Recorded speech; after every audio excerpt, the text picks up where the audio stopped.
Fala, galera. Seja bem-vindo a mais um Por Trás do Frame. Meu nome é Kiko Barbosa, diretor de fotografia da Impulso Filmes e instrutor do curso básico de direção de fotografia aqui do CinemaScope. Aproveita para já se inscrever no canal e ativar as notificações para você ficar ligado nos conteúdos que a gente posta por aqui. Parênteses. Fazer um parênteses aqui, ó. O link para o curso está na descrição desse vídeo e nos comentários. No Por Trás do Frame, hoje a gente vai analisar O Retrato de uma Jovem em Chamas, filme francês de 2019, dirigido pela Céline Sciamma e com a colaboração da direção de fotografia da Claire Maton. O filme se passa no século XVIII, onde Marianne, que é uma jovem pintora, recebe a tarefa de pintar um retrato da Héloïse, sem ela saber, para o seu casamento. E enquanto Marianne passa os dias a observar os detalhes de Héloïse para poder fazer as pinturas, elas acabam se aproximando. Héloïse. É difícil, né?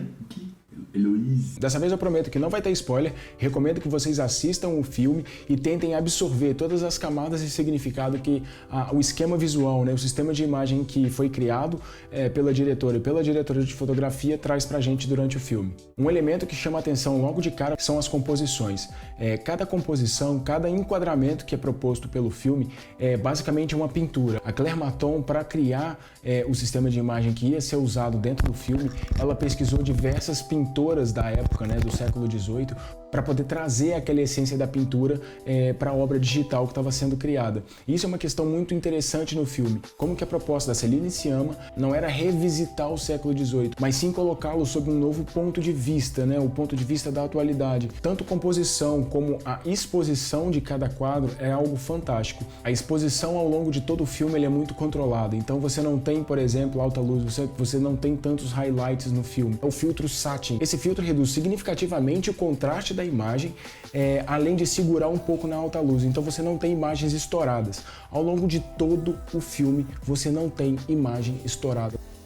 Você não tem o branco, aquele branco rachado, aquele branco clipado, você não tem isso no filme. E quando você tem esse corte na alta luz, isso te aproxima para uma linguagem visual que é muito peculiar das pinturas. Grande parte das vezes você tem uma tonalidade de contraste que é muito bem espalhada dentro do espectro do sensor da câmera. A câmera que eles usaram foi uma Red Monster rodada em 7K. Ela tem um sensor aproximadamente o que seria a superfície de um 35mm. A escolha da Claire por essa câmera específica veio de longas pesquisas feitas com o restante da equipe, né, da parte da maquiagem, da parte da cenografia, para entender como que as cores iam funcionar nessa câmera. Então a escolha das lentes foi específica, a escolha da câmera foi específica, justamente para chegar naquela textura visual proposta pela Céline no primeiro momento.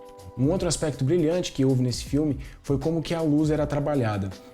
Nos ambientes internos, onde acontece, né, as pinturas, onde acontece a grande parte das interações entre as personagens, ele era gravado dentro de um ambiente a 10 metros de altura, então tinha certas dificuldades para iluminar. E sendo uma construção do século XVIII, que é um monumento histórico, a equipe de gripe, a equipe da galera que pendura as coisas, não podia pendurar nada no teto. Então o que foi feito? Foi construído uma plataforma, né, um andaime a 10 metros de altura, para que as estruturas de luz, os tripés de luz, conseguissem ficar na altura da janela que eles precisavam iluminar. Como não é uma super produção com muito dinheiro, né, o que eles chamam de low budget, as soluções acabam ficando um pouco limitadas, mas isso não limitou toda a construção e o sistema visual que esse filme traz pra gente.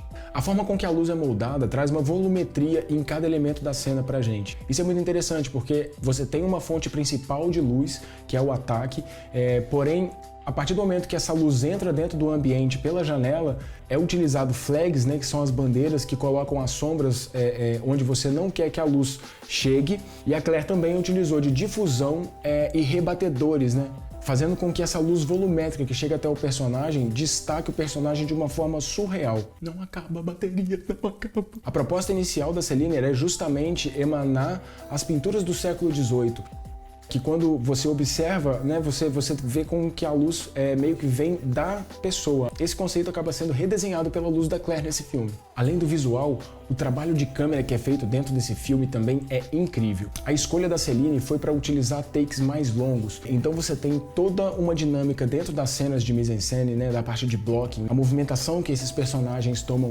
perante a câmera. Tudo isso é muito bem arquitetado, tudo isso é muito bem coordenado pela diretora para também conseguir trazer toda essa emoção, né, de trazer toda essa essência que o filme propõe pra gente. Ao longo do filme temos poucos movimentos de câmera. Quando aparecem é um tracking shot, é a câmera indo atrás da personagem, ou à frente da personagem, mas também fazendo um acompanhamento do movimento. Grande parte dos planos são ancorados num tripé. E tem algo que é muito importante, que é de que altura a gente vê cada cena, de que altura a gente presencia cada desenrolar da história. A preferência foi colocar a câmera na altura dos olhos. Então você olha os personagens nos olhos, é olho no olho. Você não olha os personagens nem de cima para baixo, nem de baixo para cima. E isso chama uma outra atenção, que são os olhares ao longo do filme. Na entrevista concedida pela Celine pro pessoal da IndieWire, ela afirma que ela queria que a câmera meio que desvendasse o que as pessoas pensavam, o que os personagens pensavam. Então por isso que você tem takes mais longos. Então às vezes você tem a interação entre duas personagens, você se depara com um take longo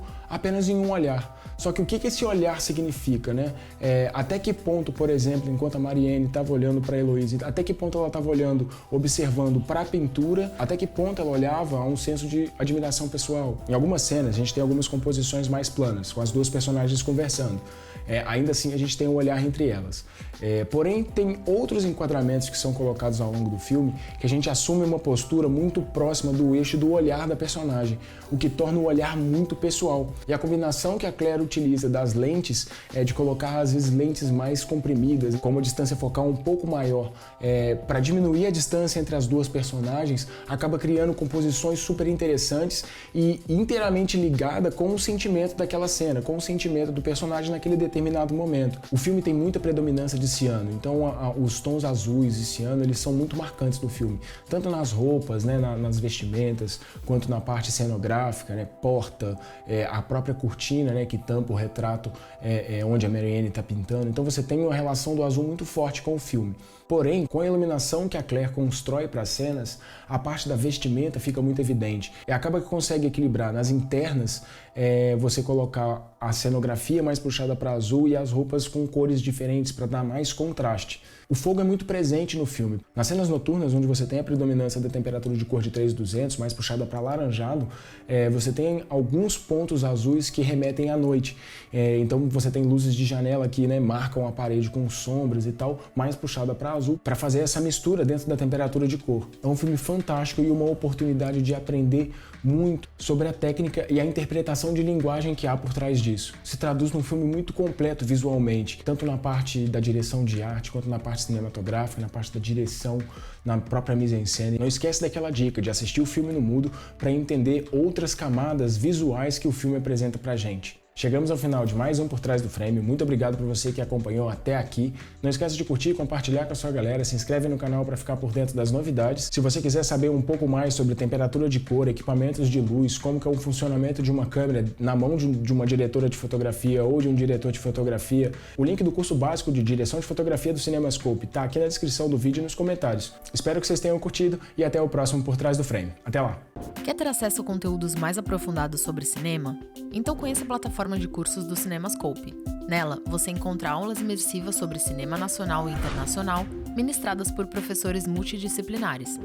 Os cursos são 100% online e podem ser feitos de onde você estiver. Os alunos também recebem e-books exclusivos e certificados digitais, além de participar de grupos de debate sobre a sétima arte. Faça parte dessa jornada de conhecimento com a gente. O link para saber mais está na descrição.